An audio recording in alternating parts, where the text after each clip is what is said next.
bit of machine noise actually. Right. There's still a little bit of underlying hum. I think it's that. Okay, I'm just going to do a sound check before we get started.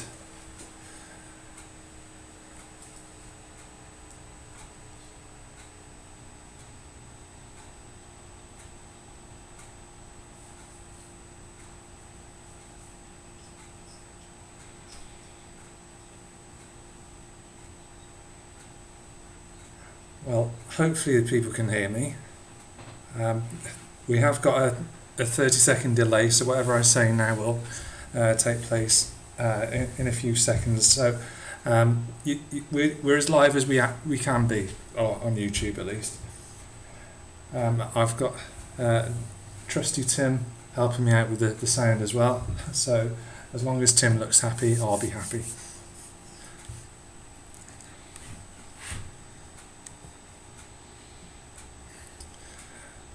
Right, okay, it's just gone 7:30, so I will get things rolling. So first of all, before I introduce myself again, hopefully I'll be able to flick across and you'll be able to see me now with the lovely backdrop of what I think might be Ellesmere, which is a bit more interesting than just a boring office backdrop as we normally have.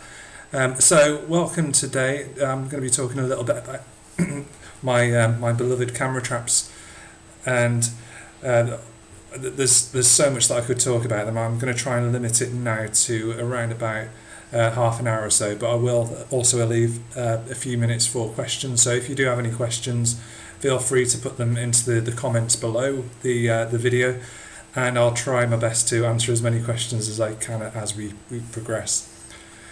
I'm going to have a go at transitioning now to the presentation itself, so I will disappear and hopefully the presentation will pop up. Okay, right, so hopefully you'll now see the PowerPoint presentation, and this, as the slide explains, is wildlife caught on camera, and this is all about camera trapping today. So what I'll do is introduce the whole concept of camera traps, give you a bit of background to what they all are, and show some of the videos. I've had a load of really amazing wildlife show up in my camera traps in Shropshire and beyond, so I'll also show you some of the footage that I've collected over the years. Now, hopefully this will flick through, and I'm also trying to monitor this on a second screen, so bear with me if we do have any glitches. The internet signal's been appalling so far today. Right, so I'll just introduce you to the concept of camera traps, and camera traps are essentially they're spy cameras, so they allow us to spy on wildlife in the wild, and they're a really great way of watching what animals, well, not just mammals, we could also look at birds and things like that and see what they're up to when there's not humans around. And they were actually called trail cameras when they were first invented, around about 20 or 30 years ago now. People started to experiment with using what they call trail cameras to monitor the game that might be using like trails, so it really did help the hunting fraternity, particularly in North America. But of course the scientific community started to realise that there was a great advantage to having cameras out in the woods doing work and monitoring for them, so that slowly but surely they started to become more well known amongst conservationists and people doing mammal monitoring, wildlife monitoring across the world. And there was a huge increase in their popularity because of BBC documentaries like Lost Land of the Tiger, going back about 10 or 11 years or so ago. And it really started to become clear that these were going to be essential bits of kit in the future of wildlife monitoring. Now, one of the great things about camera trapping, as I've mentioned, is that they're really unobtrusive, so we can put these out. They're hopefully having little impact on wildlife, and I say hopefully because it all depends on how you're using the camera trap, and I will try to talk a little bit about that shortly. But of course we're trying to monitor wild animals behaving naturally, so we get some really interesting footage or imagery of animals doing what they do when there basically isn't any human activity around. And of course they help us survey for little known elusive species. Now I've put a picture of a badger there because badgers are relatively easy to get on camera trap, but of course I've had a few other animals show up in Shropshire. One of those I'll talk about later, but not the black bear as the other image shows. So the black bear, I've had the fortune to monitor on camera traps in America. So I have also been travelling around the world with the camera traps to see what other wildlife I can capture around the world, and it's been amazing to see how beneficial camera traps have been to lots of other conservation projects. Now, before I get on to the technicalities of using camera traps, I'll just introduce you to the stars of the show, which are the Bushnell Essential E3. I've got a fair few of those thanks to Bushnell kindly sponsoring the Pine Marten project about 3 or 4 years ago. So I've got a few of those out in the woods. I'll talk about the prices a little bit after, but they cost around about £170, so I'd say they're kind of like mid-range cameras. So we can go from the Bushnell up to the very, very top end of the camera trap spectrum, and that is the Reconyx Hyperfire, which they cost so much I'm almost embarrassed to say that I've got a couple, and they're well over £700, so it's a bit nerve-wracking putting those out in the woods. And my favourite camera trap at the moment is the Browning Strike Force or the Browning Recon Pro, which are available through various shops online at the moment, and they're really reliable bits of kit, which I'll talk about a bit later. And just at the bottom of that slide, I've also put some of the other camera traps that I've tried in the past, including the LTL Acorn, which are about £100 now. Then the Chronova and 8-man cameras are really good beginners camera traps, costing well under £100. The 8-man's about £55 at the moment. And there's also spy point cameras that I've used in the past, but at the moment I've just really been focusing on the Brownings and Bushnells. Now, before we even get to talking about the installation of camera traps, it's really important just to remember some of the don'ts of using camera traps, because we don't want to get ourselves into trouble, of course. And what I always put above everything else, if we're doing any kind of wildlife monitoring, is we don't want to cause any disturbance unnecessarily to the target species. So if we're trying to monitor animals in their natural habitats, acting naturally, we of course don't want to cause too much disturbance, and we certainly don't want them to disperse, or we don't want to impact their habits. So I try not to cause any disturbance at all to the animals that I'm monitoring with cameras. Now, I've just put a little note in there as well to say that places like badger setts, otter holts and barn owl nests are protected by law, by the Wildlife and Countryside Act. So it's really not a good idea to set your camera traps right in the middle of a badger set, because it's going to cause unnecessary disturbance to the animals themselves. It's also pretty important, I should point this out because I don't want to encourage lots of people to go out putting camera traps out without having landowner consent. So it's fair enough to put your camera trap out in the back garden on your own land, but when it comes to actually putting camera traps out in any woodland or the fields, meadows or hedgerows, it's always good to get the landowner to give you permission so you don't get into trouble a bit later. And the last thing you want is for somebody to come across a camera trap on their land that they didn't realise was there. They may just take it in and you may never see it again. It's not a good idea to deploy camera traps on public rights of way or in public parks. For a start, people don't really want to be on camera trap themselves. It's essentially to a lot of people another form of CCTV, and we also don't want the camera traps to get stolen. So the better you hide your camera trap, the less chance you've got of losing that camera trap and somebody else coming across it and taking it. And of course we don't want to destroy our own camera traps, so I would avoid setting up camera traps on fast rising rivers, particularly during heavy rainfall, because you're going to find that your camera trap's completely submerged, and it has happened to me and a few people that I know that are involved in camera and wildlife monitoring.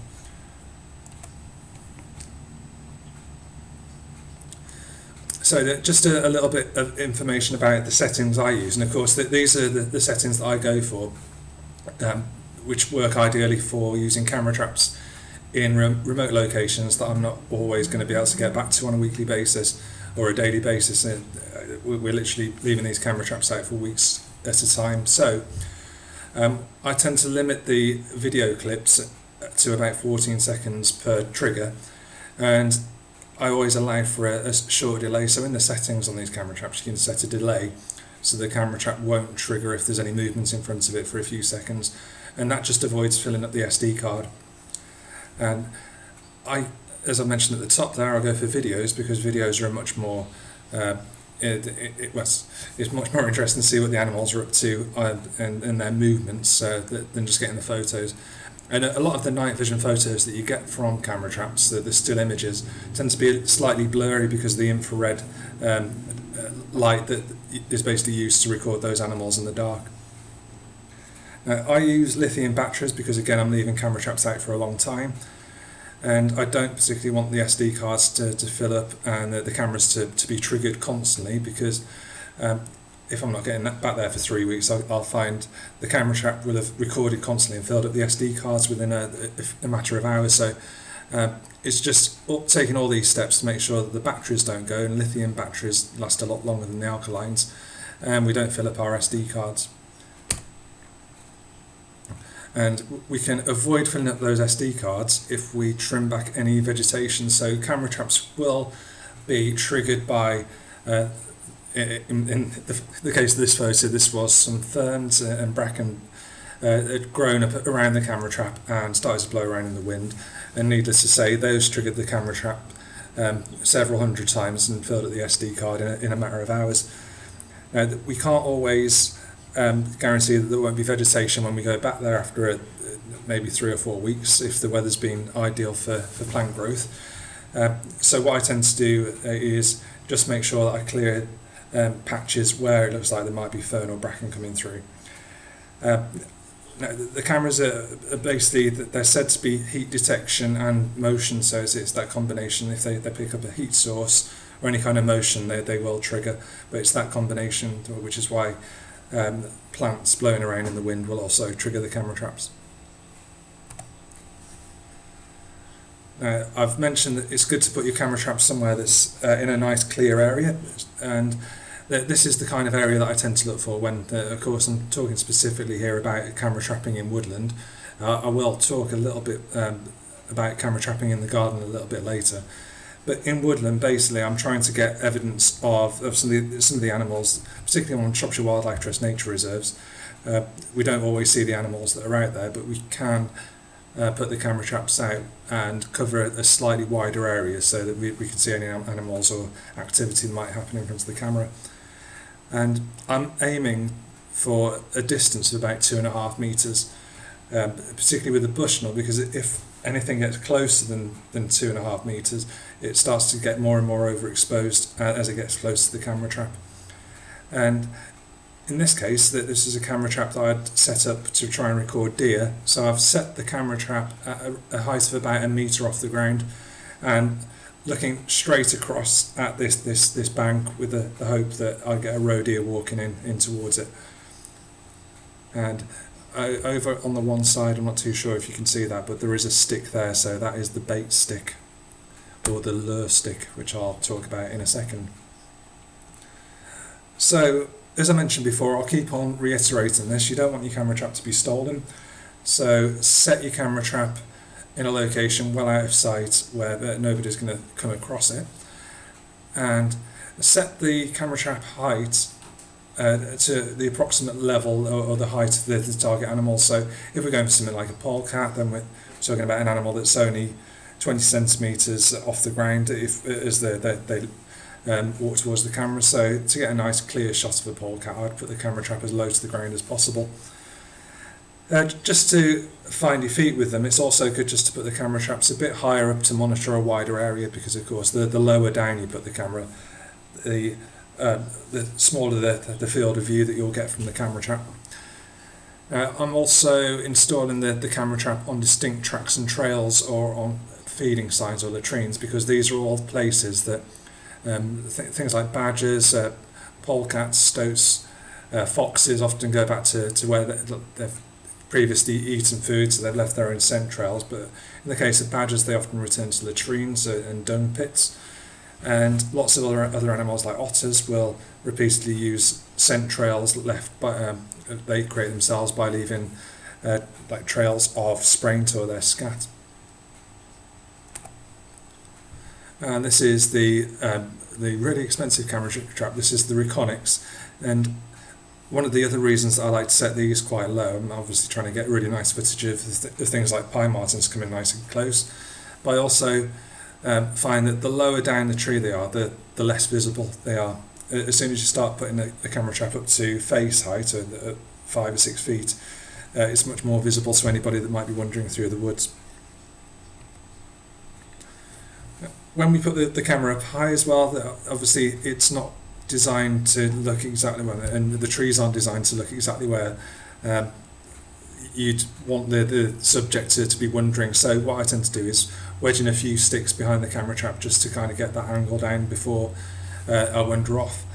And you can also test that. The joy of having a removable SD card is you can take that SD card out, and if you've got a tablet device or a laptop, you can test how well that camera trap's angled, and to make sure that you get it right into the area that you want to be monitoring. So what I do is I take the camera trap with me, and I quickly play around in front of the camera trap, do a little dance to trigger it, and then take the SD card out just to check that it's definitely pointing in the right direction. Because there's nothing more annoying than leaving a camera trap out for a few weeks, coming back and finding that you've just got the rear end of an animal, or the top of a head, or something that you can't recognise because you're not getting enough of a clear shot of it. So it's worth experimenting, of course, and these things do take practice. Now with the bait stick that I mentioned before, so I'll touch briefly on baits and lures that I use, but generally the rule is, if you're on a really clear trail, as you can see in this picture, so this is a really well used badger trail, but there's also all kinds of other wildlife using these trails. You never know what might show up, but you know there's going to be something passing there, so that there's not always an absolute need to put out bait or lure in front of the camera trap. Now, what I also try to discourage is putting out large amounts of food, particularly in wild habitats. If you're out in the wilds of Shropshire and you start putting lots of food out, the animals that find that food could then easily become dependent on that food source. So what I tend to do is leave just a small amount of the bait, just as a lure really, to attract the wildlife to either venture in front of the camera trap if there's not a trail already there, or just to hang around in front of the camera trap so that we can get a good ID on them. And of course, when you get the bait stick and you put some nice sugar-free peanut butter or something at the top of it that smells really nice to all kinds of wildlife, including badgers, pine martens, foxes, and you'll also find grey squirrels really like peanut butter, but you'll also come to the camera trap to find that there's lots of small rodents that also absolutely adore peanut butter. And there was me earlier talking about how camera traps will record and be triggered thousands of times by plants blowing in the wind, but you'll also find that when you do put bait out, you will attract a lot of wood mice, yellowneck mice and voles, which will constantly visit the site over the course of a few hours at night, and I've often found that SD cards have filled up completely. I'm pretty sure that in the first 3 or 4 years that I was camera trapping looking for pine martens, I was spending a good £400 or £500 a year on peanut butter, because basically the mice were taking it faster than I could put it out. But as I say now, I'm just putting it on as a little way of luring the animals in, so we don't really want to put a huge amount out that's going to be a source of food that the wildlife depends on. So I've talked about how I set up the camera traps, but just to give you a bit of a background to how I got involved with camera trapping in the first place, and it now stretches back to 11 years, 2009. I was fortunate enough to be working at a lovely nature reserve just over on the Staffordshire border, and we were told that there would be otters around, so the reserve wardens there, prior to me starting employment, had set up constructed an otter halt, and they thought that there were mink around that may have been using the otter halt. So I'd watched a few documentary programs where Bushnell camera traps were being used, and I managed to save a bit of money and got a very early Bushnell trophy cam. Now that camera trap was pretty basic compared to the camera traps that we have now, but what it did do is give us some really interesting footage of the wildlife that we got in that reserve. And just to give you a taster, so the first exciting animals that I got without picking up things like blackbirds and squirrels were these two otters. So this was a young otter with his mum, and they were actually investigating the otter halt that the wardens at that reserve had constructed. So that was really exciting stuff for the reserve, and loads of people got really interested in the footage that I was getting. And I thought, if there's enough interest in it, why not invest in more camera traps and try and get a few more out there to monitor other wildlife.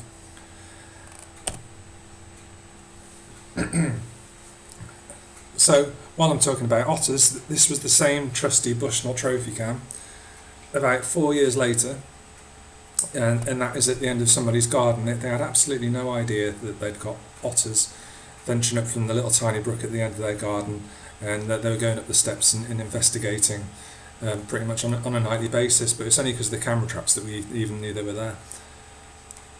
Now that's, as I mentioned, the Bushnell trophy cam, the first camera trap I had. You can see it's quite grainy footage. And then if we go on to the next slide, this is just a way of demonstrating the clarity that you get from the newer models of camera traps. So a couple of years later, I got my first Reconyx Hyperfire, the other camera trap that I mentioned. Really expensive bits of kit, but I got some project money to be able to purchase one of those, and you can see that the quality was pretty much incomparable to the previous clip. So camera trap technology really is coming on. And even with the new Bushnell, so the Essentially 3, which is the one of the Bushnells I've been using a lot of over the last 3 or 4 years.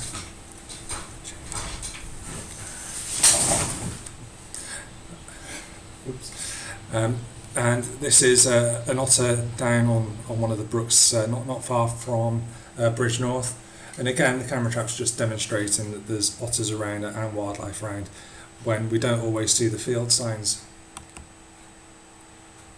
Now, when I'm monitoring for otters, I've mentioned it's good to put your camera trap somewhere where the river's not going to get too high, but this time of the year, this was a camera trap I set up a few weeks ago not far from home, and I'm fairly confident the river doesn't get this high during the summer.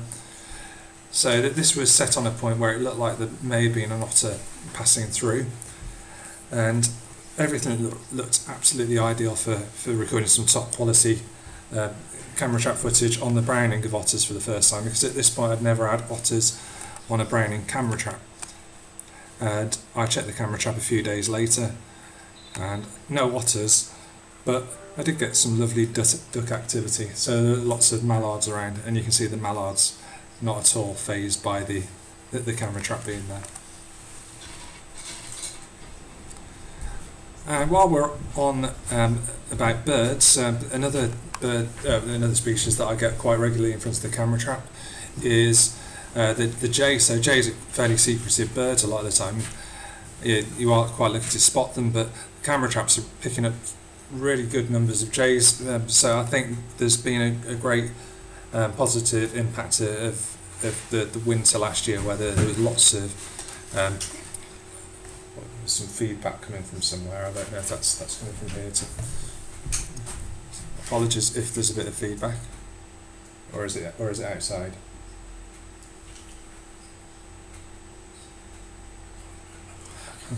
Okay, well, apologies if the sound quality has gone wobbly. Hopefully it's not too bad at the moment. So yes, it's really good to see the animals that you don't generally always see. You hear them, but you don't always see them. But another really quite elusive species of bird is the woodcock, and woodcock spend They come over in droves from Scandinavia and Siberia during the winter to spend the winter here. And this winter I found there's been absolutely loads of woodcock showing up in really thick, like heavily covered woodland.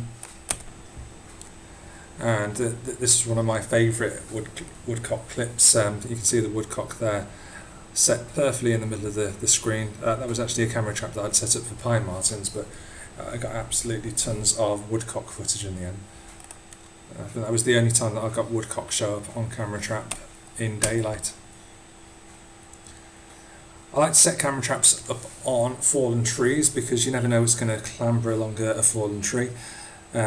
This one again may have been set up for pine martins and not recorded with pine martin, but we do get some really amazing footage of things like greater spotted woodpeckers, nuthatches, and you never know exactly what's going to show up. Sometimes blue tits find the camera traps and you can see they get a little bit too close. And I think we've had a debate about that, and we think that the camera trap tends to almost like trap spiders, or they become perfect little places for spiders to weave webs. And I think blue tits then fly into the camera trap, realising that there's a source of food on them. So it's not necessarily the bird's not trying to hog the limelight. Another, I'd say a rare species, not necessarily rare, but rarely seen, but heard quite frequently, is the tawny owl. And where there's camera traps out off the ground, I tend to find that tawny owls show up really quite often at the moment. So I'm getting more clips actually of tawny owls this year than I've had in the last 10 years of camera trapping. From one small nighttime bird of prey, we also have the daytime raptors. So at the moment I'm getting quite a few good clips of buzzards, as you can see there, and this was on a fallen tree that was regularly being used by all manner of animals, so things from grey squirrels, which were showing up thousands of times a week, to pine martins, badgers, stoats, and even a polecat has gone across that branch.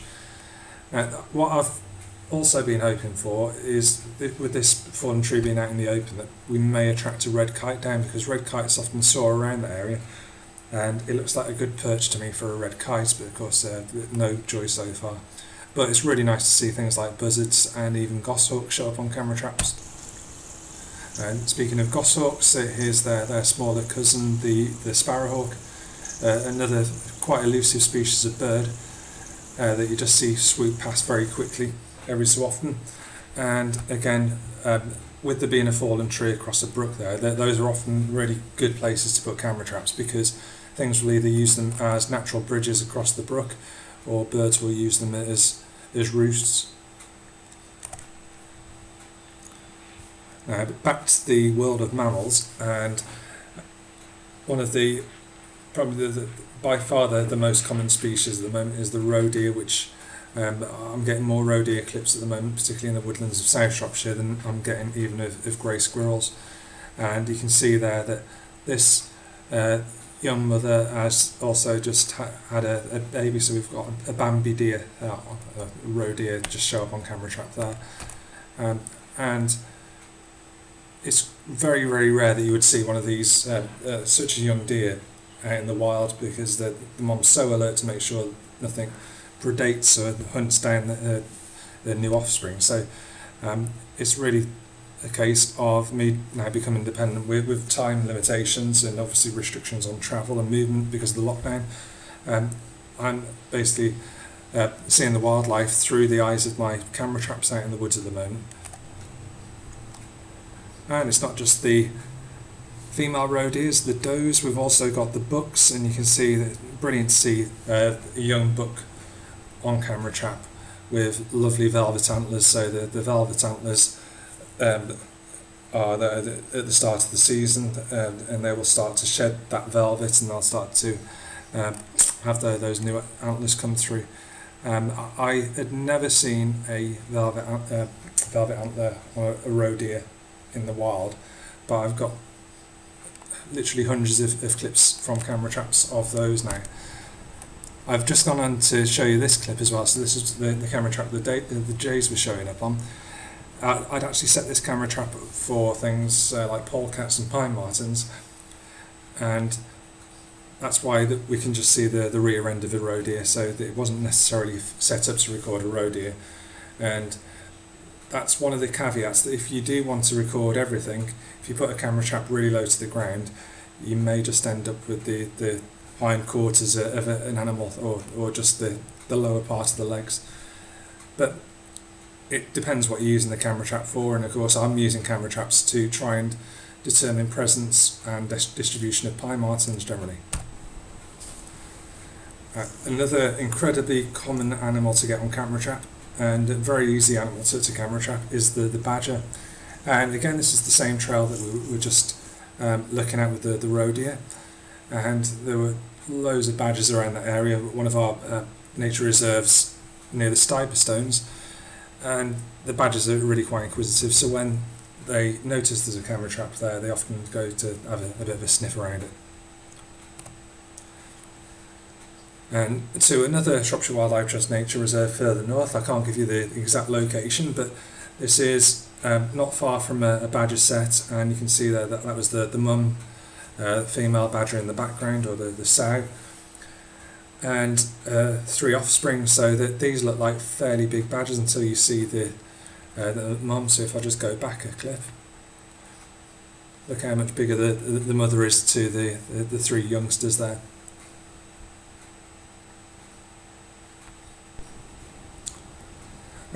An animal that I don't get on camera trap very often is the brown hare, so I'm always delighted when a camera trap does pick up a hare, particularly when it's in broad daylight like this clip.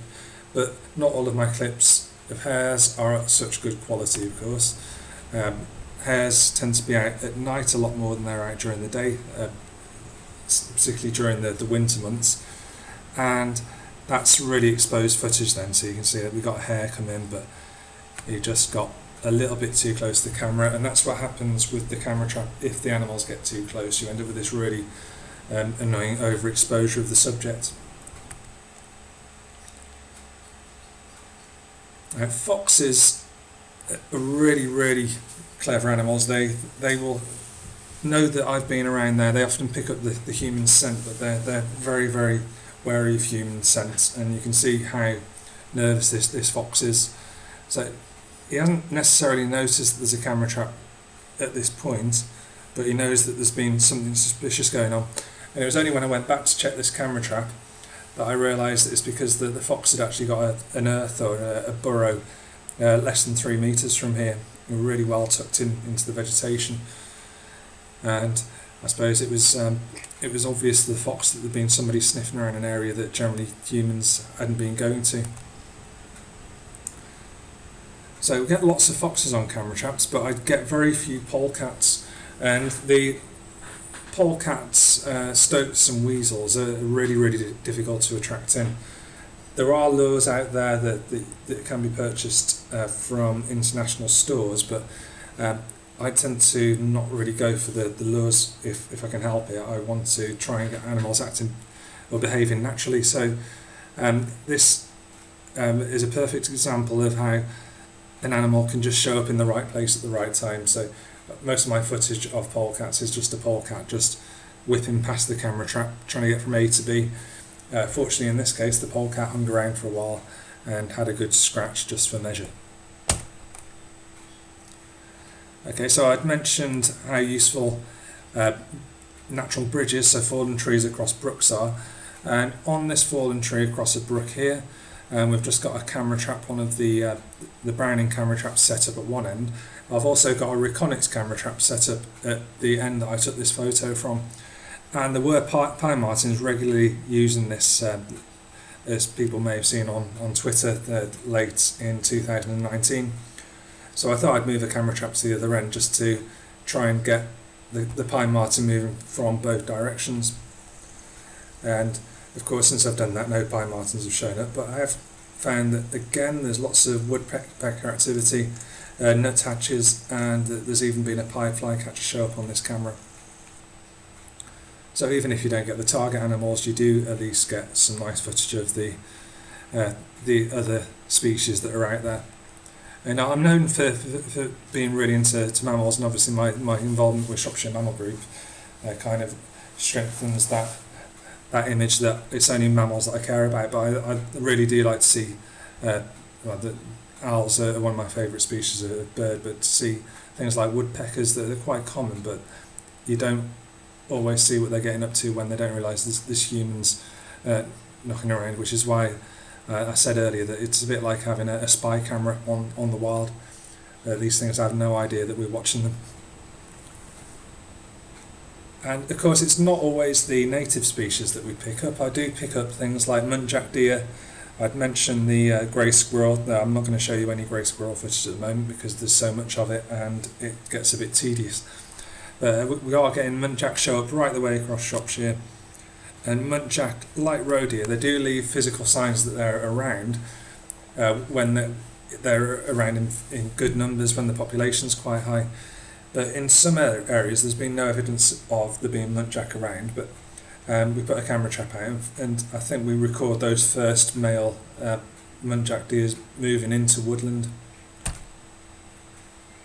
And it's quite interesting to see the camera traps back up as the books state about things like muntjac, that they will breed all year round, and their numbers really have exploded because they don't have a set breeding season. You can see that this is a youngster from this month, but I've also recorded really young muntjac deer showing up in December, in really cold weather, and even in January, so they'll be born at any time of the year.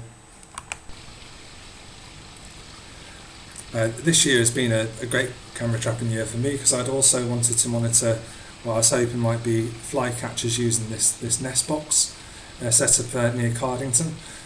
And this was in February this year, and dormice aren't supposed to be particularly active at this time of the year, but you can see that this dormouse is looking quite well looked after. He's obviously had a few good meals, it is a healthy weight, and this is the first time that I've seen evidence, particularly in the Shropshire Hills where it was quite high up, of dormice being active. And that's really interesting stuff to see, and not necessarily, and if we wouldn't know that this was the case in this particular spot because we don't see the dormice there very often. All we do is see the feeding remains of the dormice. This camera trap, I should point out, was also 15 feet into a tree, so this flycatcher box that had been set up quite high. So I'd have to climb up a set of ladders to get the camera trap up in the first place, and it just showed that there's a whole other world of wildlife that we probably don't spend enough monitoring right above our heads, and particularly at this time of the year when there's lots of foliage on the trees. You don't necessarily see all of the wildlife action that's going on above you.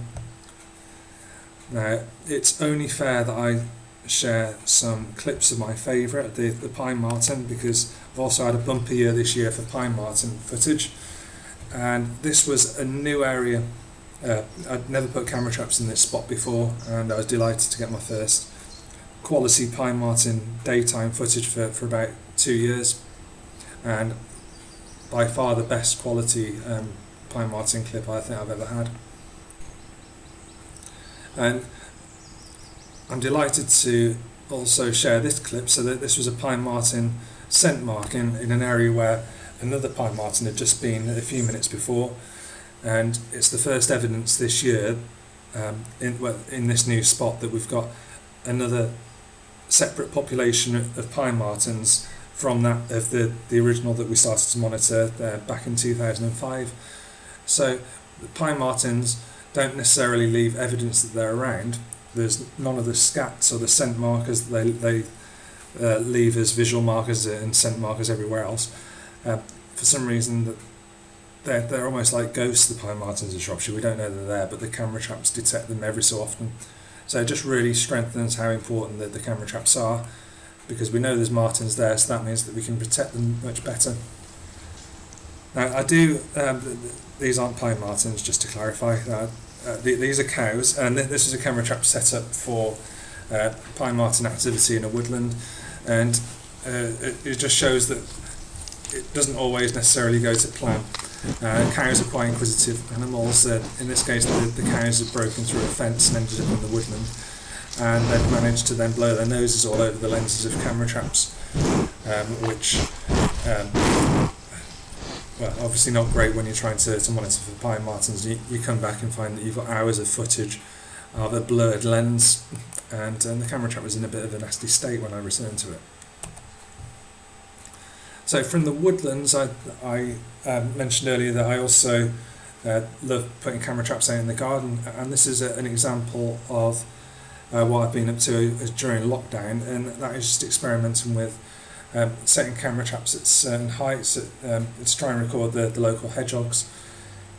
Now with hedgehogs, I find that just putting a water bowl out tends to be enough. There's not many ponds where I live in neighbouring gardens. There's got to be a drink source, so a source of water for the hedgehogs to find. So a bowl of water tends to be a guaranteed spot to get the hedgehogs venturing. Now this camera trap's set up pretty much at hedgehog height, so I wanted to get the camera trap as low down to the ground as possible, so I'd end up with footage similar to this. And I've also put a little bit of cloth, which is a way of diffusing some of the infrared glow if you do get a bit of overexposure. Just putting a little tiny bit of cloth over the infrared lights of the camera trap with a bit of tape just diffuses the infrared so that you can get camera trap footage of animals much closer. And there's nothing more satisfying than putting a camera trap out in the garden where you know there's one hedgehog around, only to find that there's a pair knocking around. And in my case, in our pretty urban garden, we've also got loads of wood mice, loads of other small mammals around that I'd never seen any sign of them at all, but the camera traps record them for us. So it just goes to show that your garden can be a bit of a nature haven without you realising it. I haven't mentioned the camera trap in this particular photo. So this is a Bushnell Nature View HD, and they're quite expensive camera traps. I think these cost about £250 or so, but they have the advantage of having a close focus lens on. So if I just zoom in on the next photo, you can see there that's a close focus lens that's detachable. So that allows us to record things like birds on the bird feeder at close proximity, and we get really good clear footage on the Bushnell Nature View. And obviously I don't use too many of those because they're expensive, and the close focus lens isn't ideal for doing woodland monitoring, because we try to cover as wide an angle as possible to try and make sure we don't miss any of the wildlife venturing past the wood in the woodlands.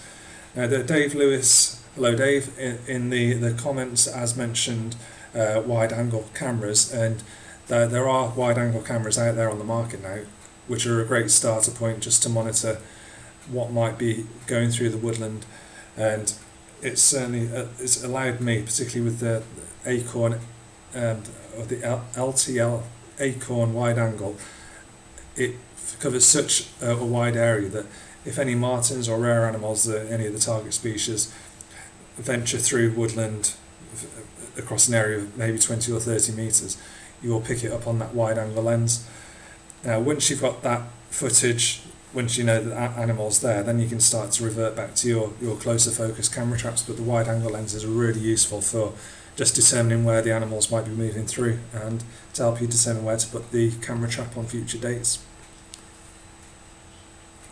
I mentioned earlier the camera traps that I use, but also the camera traps that are also out there available, and I've just put 2 or 3 examples down there because these are available online. I've put there, I don't like to link to Amazon, but in the case of Amazon Smile, if you purchase anything through Amazon Smile, you can select Shropshire Wildlife Trust as the chosen charity, so we'll get a bit of money from it. So I don't mind if people use Amazon so much if the Wildlife Trust benefits from a few donations. But these are camera traps, the 8-man at £51.98, are really good starter models, so they're really good for setting up in the garden. And the Chronova 20 megapixel at 1080p is also really quite reliable for £74.99. I also recommend camera traps from Nature Spy. So they've got a website, naturespy.co.uk, and they do something called a Browning Command Ops, which is really good quality camera trap footage, but much cheaper than the Recon Pro that I mentioned earlier. And I just had to put this in. It's not just about getting the animals that we know about, we also get some comedy animals like beavers, and I've enjoyed using camera traps across the wider UK. So we've got beavers at release sites in Wales, and it's been brilliant to see how the beavers are getting on down there. And that was the first time I'd ever picked up a sneezing beaver, which I don't think many people can say that they've seen in the wild. Right, okay, so I've got a question from Chris Cook. What do I like about the Browning Strike Force? The Strike Force is really useful because it's quite adaptable. It's got lots of really concise settings, so you can change the setting of like the infrared, the distance to subjects, and it will also self-adjust for top quality, so that I've found that the quality of video from the Strike Force has been really quite impressive for the price. One issue that I do have though, there's no such thing as a perfect camera trap, even though the really expensive camera traps at £750 aren't perfect in every way. There's always some kind of flaw, but in the case of the Browning, it is the size of the files, with the video files that it records.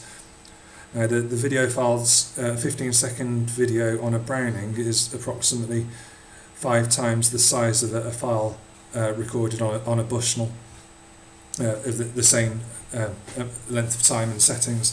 So Brownings can fill up SD cards quicker, but I've countered that by investing in higher memory SD cards. So rather than using 8 gig SD cards, I've upped those up to 16 or 32 gigabyte SD cards, so it's well worth making sure that you've got the SD card capacity for these models. Right, has anybody else got any questions? I can see, oh yeah, I've got a question from Jennifer. Hi Jennifer. What's the ideal height for a bait stick in relation to the height of the target animal? Again, it totally depends on the species that you're going for. I have a few target species, so obviously I've mentioned pine martens, which if I'm trying to get a pine marten in front of a camera trap, I want them to actually stand up so that I can see their chest bib, and then I can identify the different pine martens from each other. So for a marten, I'm putting sticks in the ground at a height of about 35 to 40 centimetres with that scent on the top. Now for other animals like badgers, the same height would be fine, so 35 to 40 centimetres. And then for smaller animals, if you're trying to lure in a polecat, it's probably worth putting something in slightly lower to the ground. But I must admit, in my experience, polecats very rarely actually come in to have a sniff around any bait. They just seem to venture straight past the camera trap as if there's nothing there, and they don't even notice that there's some delicious scent out for them to stop for. If you wanted to go for a deer, roe deers will also be attracted in by interesting smells. They might not necessarily eat it, but they're quite inquisitive, so they'll investigate something that smells different to the not like the usual surrounding scents. So roe deer, I put them at about 1 metre high, just to get them to stop in front of the camera trap. But generally, if I'm putting camera traps out for roe deer use such well-used trails that there's not always a need to put any kind of scent or lure out for them, because they will be passing by that camera trap fairly regularly. I'm not too sure if we have any more questions coming in, but what I will just quickly do now is mention that if you have got a camera trap, you can obviously tag Shropshire Wildlife Trust in any footage that you share on Facebook or Twitter, and I'm always really keen to have a look. And you can also share your favourite mammal traps or camera trap footage on the Shropshire Mammals Facebook pages as well, where we've got quite a good big community of followers now. And you could also consider joining Shropshire Wildlife Trust, and I don't normally mean to ask everybody to join Shropshire Wildlife Trust, but there's never been a more important time to join the trust at the moment, where we're obviously being affected by the corona outbreak at the moment.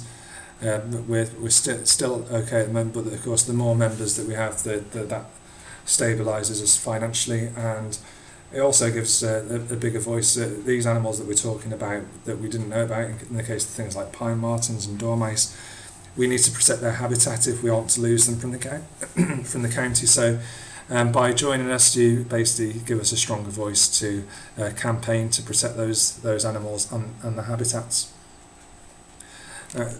In addition to my work with the Wildlife Trust, I'm also chairman of the Shropshire Mammal Group, and we're trying to collect as many mammal records as possible. So you can also send any mammal records that you obtain from your camera traps directly to Shropshire Mammal Group, which is smgrecord@gmail.com. And Lorcan and Adrian, our county recorder, will process those. So you can also basically put your mammal records on a map, so we know much more about the distribution of mammals in Shropshire.